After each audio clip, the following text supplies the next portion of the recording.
Hey, I'm Isaac from Mountaineer, and you are listening to Interview Under Fire.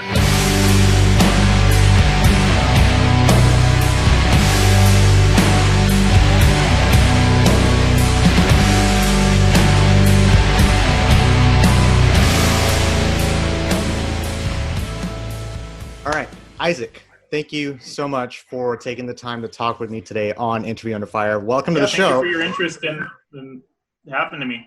Yeah. I mean, we've taken an interest in the last, a couple months about your band's upcoming. First of all, how are you guys doing? How have things been for you, for your band as of late, and how long have you guys been on lockdown? Well, California is in something fifth or sixth week. It's hard to keep track of them in the same way. True. Individually, as band members, we're all doing good. We're all in communication and really excited about this release. We did, like many bands, we had shows and tours and all that planned. We were really hoping that we would do a tour together this summer to promote this album, and obviously that's not in the works. So we're missing each other, and we're missing getting to rehearse and play in person. But right. We're really excited that we can share this with the world in this kind of difficult time. It's not something you plan for, a pandemic.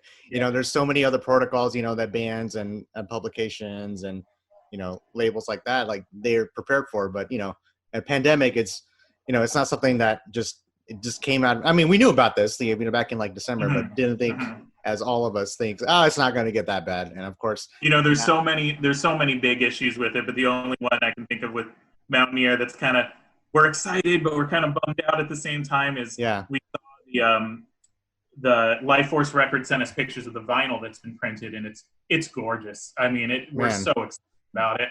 And they apparently can't send us any right now because they're located in Germany, in Berlin, and we're here in California. And so there's no way to physically get us the vinyl.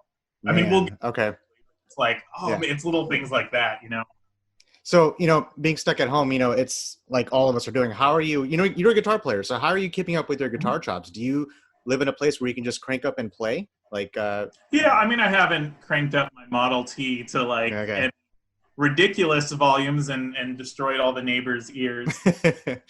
I do live somewhere where I'm able to play, and several of us have kind of Pro Tools practice rigs up at home. Yeah. So I have been doing a little bit of writing, and I think, something we've been exploring lately is, even though we had the plans to go tour and try to play some shows in promotion of Bloodletting, maybe now is the time, like other bands, that we just keep it writing and keep making art that's important to us. So I have gotten to play guitar, and I think the others have as well, the other writers. Yeah.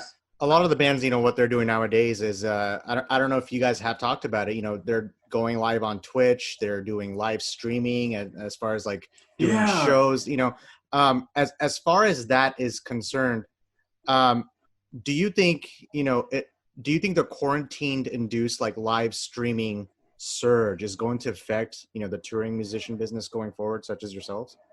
With bands that are loud like us, I've played in several loud bands where the logistics of firing on all of the, multiple stacks of amplifiers, and it's like we're Mountaineer. Just make sure you have the actual headphones. We're Mountaineer, we gotta go unplugged. We gotta go the 90s Unplugged series in order to be able to perform this. It'll be the first thing we do.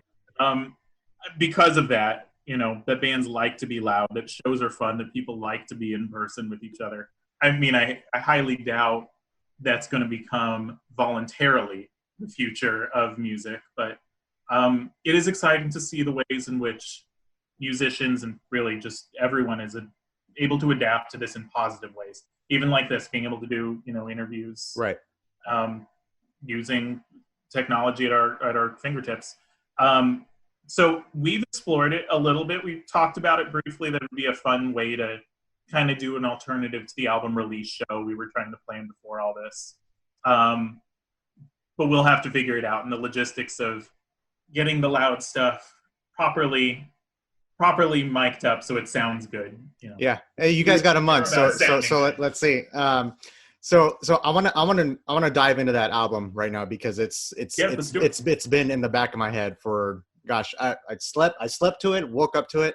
Mountaineer has 3 full lengths, and you joined after Passages, correct? I did, yeah. So and on top of that, I want to add that you and Forrest used to be in a band called, is it Daxma? How do you pronounce Docma. it? Docma, and okay. we still are.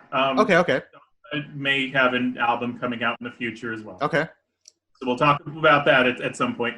I did find Mountaineer after the release of just prior to the release of Passages. I think they had put up their first teaser video of a song called Hymnal 3. And I heard it. I was living in Oakland, California at the time, and I think it came up in my Facebook feed as like dreamy post-metal from Oakland, California. And, it's post-metal is one of those genres that's a little different than punk bands, and I'm not shit-talking punk bands. I played in punk bands. Right. It takes a little, expertise to kind of get the longer, more layered songs out there. I put on that song, and I was just like, I'm a shy person normally. I don't just message people at random. I'm not a big right. Actually friends in real life. I don't normally add you on social media, but I made an exception here. I messaged Clayton Bartholomew, who is one of the primary writers of Mountaineer. And I just told him, look, I'm blown away by this. I play in this other band. Could we play a show together sometime? Clayton checked out my project at the time and invited me to play with him, just to jam. And that really quickly evolved into us deciding we would co-write and him inviting me to be a member of Mountaineer. And, haven't looked back since. Now, I want to talk about what you just mentioned about the genre of like post-metal, post-rock, doom, sludge metal. I mean, you can kind of just lump all that in one category. Is that something you guys were trying to accomplish? Like, okay, this is what we're going to set out to do. This is what we like to listen to. The sound of Bloodletting, how do you feel of the overall sound that you guys finish with the final product? Oh, I'm so proud of it, and I'm really excited. I'm happy with it. I'm happy with the sound, and so much of the sound. I got to give a shout out to Ben Hirschfield, who was the engineer for all 3 of these albums from them. Ben is a truly remarkable engineer, remarkable human being. His technical skill in making this music come alive, sound big, is just something that's truly magical. In terms of, trying to figure out an intention with our sound, Miguel Meza, Patrick Spain, Clayton Bartholomew, who are the original members of Mountaineer, they have so many projects behind them that they had kind of evolved into creating the music of Mountaineer and kind of the sounds that really define it. I think just through their own influences. I don't think it was any deliberate thing. I think it was just what kind of came out from their own pasts. Then I join, and I'm really attracted to their sound, and I kind of start playing with my writing and trying to write a little bit more in line, but also never really going past, never deliberate, never something that like, okay, I want to sound this way. It was more that I was writing things I was feeling, and we were bringing it to the table and bringing, each other's older ideas that sat unused and newer things we were writing, and just kind of letting it naturally evolve. Yes. So on top of that, I mean, that's a great explanation. I mean, that's, for me, personally, and the genre of post-metal, it's very, I don't want to say saturated, but it's a hard genre to lock onto because there's just so many things that you can put into, like, so many different bands have different elements, Alcest, Torch, you could throw a lot of bands into that mix. You guys go in there. For me, it took me a couple listens to get used to the tone, the atmospheric mood of the album to resonate with me. In my experience, good things take time. And with your album, it did that, and it's still continuing to do that for me.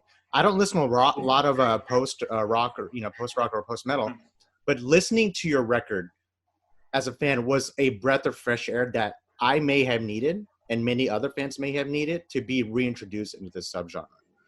And thank you. That's a really nice compliment. No, and one of the things. Yeah, go ahead. I mean, one of the things that I really like about their music, and one of the things that attracted me to their sound is, you named a large number of bands labeled post, but all of these bands do, I think, have quite an array, quite a diversity of their sound. Something about Mountaineer is that it doesn't exactly sound like any other band to me necessarily. It gets compared to other bands, but it's wholly familiar. It's a really familiar and kind of comforting sound. It doesn't feel jarring in any kind of way, at least to my ears. There was an article that I read. It is a Czech article. I can't read Czech, but I did my best to translate it. There was something in it that said it was about the album was built on Patrick Spain's drums to an extent. What's your opinion on that? Is that true? Whether or not we built things on top of Patrick's drums, I don't know that is necessary from a chronological standpoint. That's necessarily true, because a lot of the starting ideas came in the form of guitar riffs, largely from Clayton and myself, and then the whole band kind of seized in on them, and we worked together. Now, Pat is one of the most incredible drummers I've ever worked with, and he is such a solid foundation. I mean, and he just takes any genre. He plays in a couple different bands, and anything I've heard him play with, he's just created this rock solid foundational layer. And so I can totally see how one would get the impression that, okay, this started at the drums, and then they built on top of the drums. And I think that just speaks to what an incredible drummer Pat is. A lot of drummers, I think, would write to the guitar, kind of write around it. But no, he's just this solid thing that we can kind of play on top of. And I think that really speaks to his skill. So that recording process, you guys recorded at Newtone, is that correct? Yeah, that's Ben for Hirschfield's studio. Okay.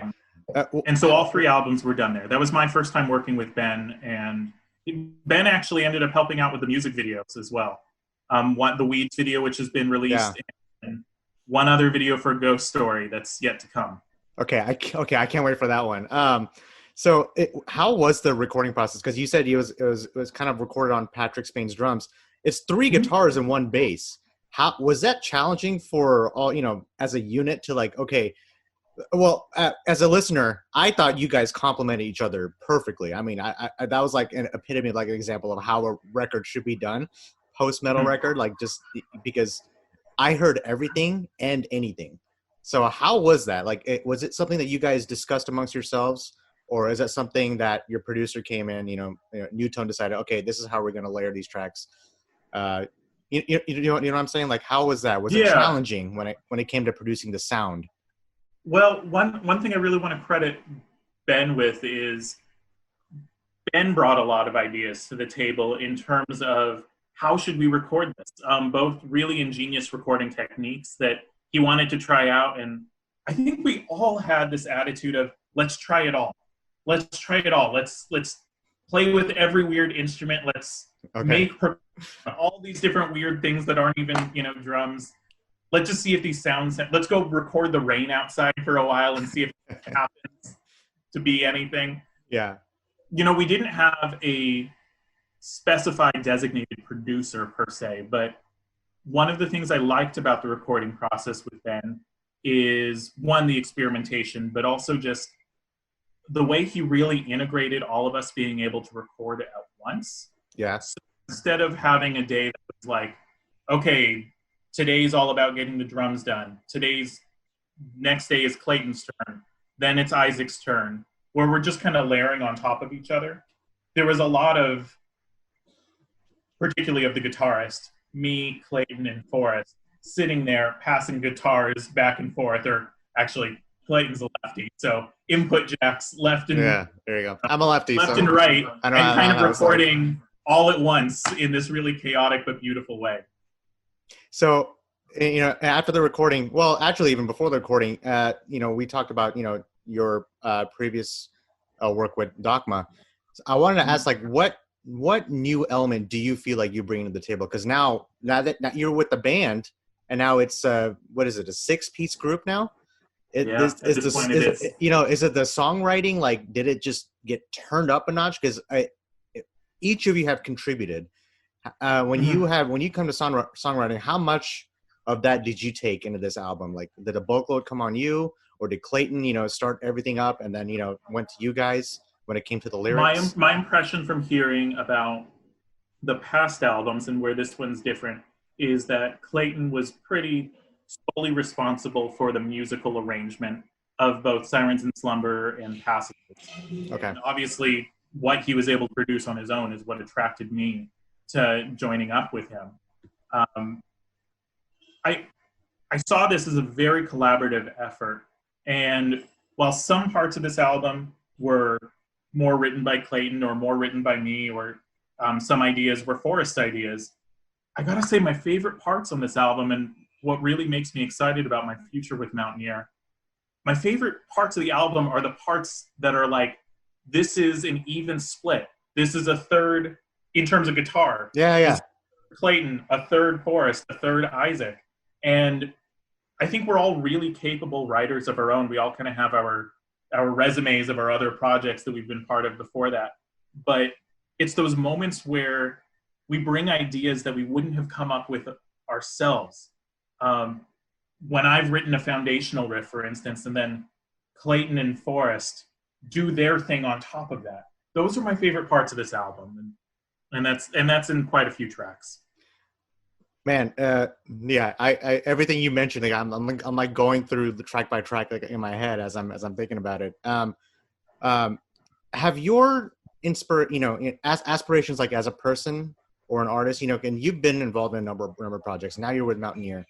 Have they evolved since once you first started playing just guitar in general, or just an instrument, to where you are now? I mean, I had a friend post up some Facebook thing of like, share about your first band you were ever a part of, and I'm sharing about my 14-year-old crust punk band. Some like anti-Bush thing. Do you remember the name? Behind Glass Shadows. Behind Glass Shadows was my first. Yeah, it was great. Yeah, I've played crust punk. I played in a black metal band for some time. Right on. Of course. Yeah, because that was the early 2010 kind of days. Yeah. And then Dogma was probably the first serious project to get going. But I feel like it's all been one sort of evolution to get to the level that I wanted to be at personally as a musician, and to be able to work with musicians as skilled as those in Mountaineer. You know, yes, my sound's evolved, and also kind of my writing ability. And I feel like I learn a lot from Clayton in particular around editing. And, you know, he's made me a stronger editor. Okay, so I wanted to follow up on that too. Before I do that, I was going to ask, have you gone touring with Mountaineer since you joined? I know it's been I have not. You know, just been a recording process, so. Yeah, and that's one of the biggest fun. We've played some shows. We played shows locally with a number of cool bands in and around the Bay Area. But summer, we had been gearing up to do a at least west coast of the United States tour, if not a little bit more, maybe western United States. And that'll just have to be something we do in the future. Yeah. We all like each other. We're all excited to keep this going. So I think it will happen. Yeah, it's so crazy. Like, I mean, you guys are on that list of like so many bands who've released a new album, and now it's just like wait and see what's going to happen. Yeah. Like we're talking about like being stuck at home with all this. Do you have any other forms of creativity? Like, do you have any other interest that feeds your creativity within a band? Something that maybe doesn't involve music. I know we talked about it before the interview, but just something that you do like that doesn't involve, you know, being in front of a bunch of people and like playing an instrument. Something else that feeds into your drive for music. Yeah, I mean, in terms of just like artistic interests outside of music, I've been on my own as a hobby trying to get more and more into photography, and just kind of awesome pursuing that as an interest. I mean, I always wished I was a really good visual artist, and I'm a terrible visual artist in terms of my ability to draw or paint. Yeah. Hold on. I think So other skilled artists to be able to do that kind of thing for me and with me. I I wish I could do my own album covers kind of thing. So uh, I definitely am trying to at least come up with some other things besides music, but music's the main one. Yeah. Okay, there you go. Yeah, I don't know why it's doing that right now. It's welcome to the digital age. Yeah. But so I wanted to take a step back for about the songwriting that you were talking about. You know, Clayton talked about the weeds that I've tended. It's kind of like a theme that you guys had throughout the album. It's about being confronted with past mistakes and being forced to look them in the eye. Did you guys all agree to that theme? And, you know, is that the goal you guys were trying to get when it comes to... We did, and really early on, in fact. Pretty shortly after starting to play together, I think it was Clayton kind of brought this idea to the table, and he had just been sharing some stuff about his personal life and kind of just reflecting on the process of getting older and looking back on our past, feeling ready to move on from certain parts of our past. And I think the thing about this theme is it's so easy to relate to for so many people. All of us instantly really were like, well, yeah, I've got my own version of that. I can think of how I've gotten to where I am now to be kind of a healthier, happier person and what work it took to get there. We all kind of had that story. And so it was really easy to be like, yeah, that sounds great. That's the album we should write. And so, you know, a lot of the titles we kind of played around with. Bloodletting became the title, but this kind of idea, the lyrics of Weeds, the song To Those We've Said Goodbye, they all kind of to this general theme of being ready to move on from the past and kind of being ready to tackle new frontiers in life. Yeah. That's what I noticed as I was listening to the songs. You know, it was there was a theme that, and it's important. It's, you want to be able to be consistent and stick with the theme that's, you know, that's connecting to the fans. And considering everything that's going on right now, I feel like this is what we need. You know, something like this, you know, trying to say goodbye to, you know, what our struggles were with the past, and like something that's going right now worldwide. You know, as lyrical interpretation goes, like, you know, it's holding on to something strong, as such as sound of, you know, your music is, I believe, will resonate with a lot of people, you know, like me and fans going forward. And what I've noticed is it's not, I don't know if Mountaineer, you know, Bloodletting, this album is for like a large group of fans, but it's for that small group of dedicated fans who know the music. I lost you just in that last part, but, you know, I have been thinking myself about how much more power this theme that we chose takes on in this present moment. And I've spent a lot of time reflecting on that though we kind of intentioned it in this more like personal interpretation kind of way, it's kind of a catharsis the whole world needs right now. Yeah. And I really hope that it becomes available to people who would enjoy it in such a way that it might serve that purpose for them. That, yes, it's a good, entertaining release with good musical moments, but that maybe they get something out of listening, that it kind of helps them in processing the present moment. I hope it serves that for at least some people. And between the 6 of you, and that's a lot of members within a group. Usually when you think about 6 people in a band, it's like, oh, a boy band. No, it's different. It's, you know, it's we're a boy band in our own way. So do you guys have any, like, I was going to ask, like, any different genre taste between you guys that kind of just bring new things to the table? Something maybe you guys don't even listen to that don't include metal, you know?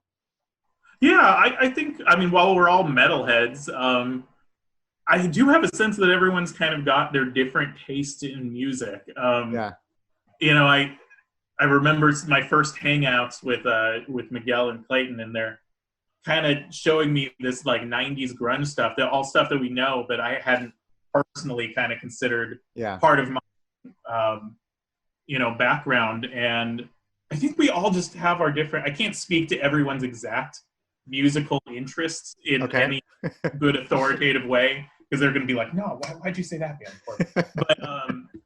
But you know what? I know that we're all just deep music lovers, and I know that that expands beyond the world of metal, and everyone's really got their taste that kind of influence the sound that they're trying to craft in their own instrument. All right, yeah, I totally get that. And just a couple more questions before we finish this up. Okay, so what are your plans? You guys have any? Like, I want to ask if you guys have touring, but I know it's kind of hard to say. I mean, I hope that it's next year. I hope that we all kind of hope for the world. I hope the world is such a place that we can take the plans we had that couldn't happen for this summer and just push it back. Be like, we're going to do that next year. Yeah. So, that goes into the lyrical content you guys wrote. It's about saying goodbye to like the past, and you're just going to bring this new record on just to show the fans. And I hope you guys get all the recognition you deserve and get all the tours.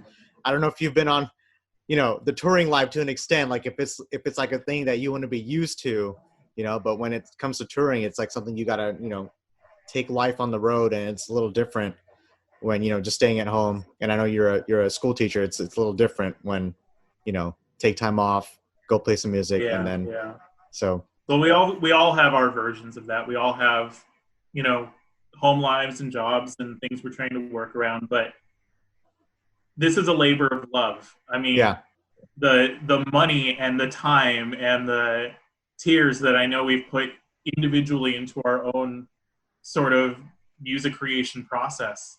Obviously, we wouldn't do it if it wasn't a labor of love. And I know that the goal is to create a situation where we can tour and play shows, and that's what we would like to do.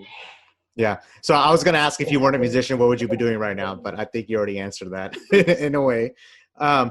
So this is a question that I love to ask. It always makes musicians, think long and hard about it. And it's, what would your favorite, and this will be just any favorite artist that you would like to collaborate with that you haven't already?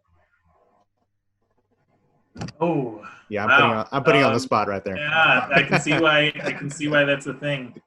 All right, well, I'm going to answer it for me personally then, and that's kind of, I don't think it would be the same answer necessarily for everyone, but an artist totally outside of, I think, the genre of Mountaineer that I really admire is Austin Lunn from Panopticon.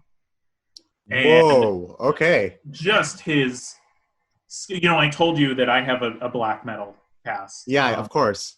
And his ingenuity in terms of the bridging of the different themes that he's put into Panopticon. I've got a Panopticon tattooed on me. Not after the band, after the thing of a Panopticon. The different themes he's put into his work, and just his approach to guitar and kind of crafting, bringing in different folk musical elements. I don't know. There's someone I would love to at least meet one day, and all right, let's shake his hand if we can shake hands again. Let's use this show as a plug, so let's make sure he hears this information. Right, cool. Man, that's a band I have not heard in a while. So you kind of actually got me another interest. I hope there's more to come from him. So before we wrap it up, I would ask, as a guitarist, like, such as yourself, go like where you are right now in your career. Lastly, what advice would you have someone like for wanting to follow in your footsteps? If you would have, the reason why I asked this is because I'm putting, a school teacher and a guitarist together, and especially with someone, like that's wanting to, pursue a musical career, Yeah.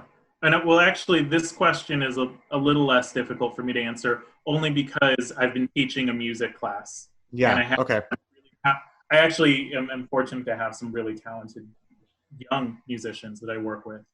And one of the things that I just tell those students is, you just need to write. You need to keep writing. You need to finish ideas that you are writing and see them through. And they don't need to be perfect. You don't need to knock it out of the park with your first songs. I didn't. Obviously, I would be embarrassed if any of my first songs were leaked out to the public, but you build on top of that foundation. and you just keep going with that. And I hope that that kind of helps. That practice really helps, but also just doing it, just getting in there and doing it, and keeping on with the writing. Yeah, that's a great message. That's a great message. That's something I should just send it to my peers, and they could just give it to a lot of people that they know, and that'd be awesome. So Isaac, man, I want to thank you so much for coming on the show. I cannot wait for this. Thank you for having me. And don't forget, guys, so this podcast, you can actually find it on Apple, Spotify, every major podcast, including Stitcher, out now. Bloodletting from Lifeforce Records from the band Mountaineer is out on what day, Isaac? May 22nd. May 22nd. Make sure you guys pick it up. Support this band. They need us, and we need them more than you know. Thank you guys so much, and you guys have a great day.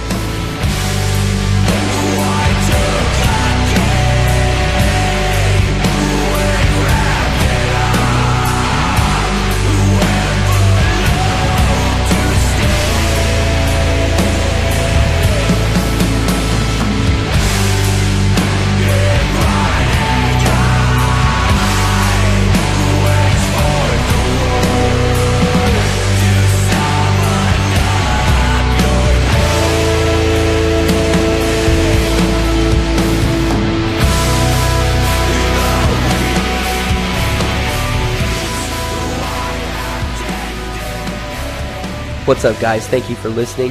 If you liked what you heard, please subscribe and share our channel. It would be greatly appreciated. And we look forward to bringing more guests onto our podcast. And if you have any suggestions on who we should bring next or in the future, please let us know. You could find us at Interview Under Fire's Facebook or Instagram, or you can reach me directly at schwag@interviewunderfire.com. That's SCHWAG @interviewunderfire.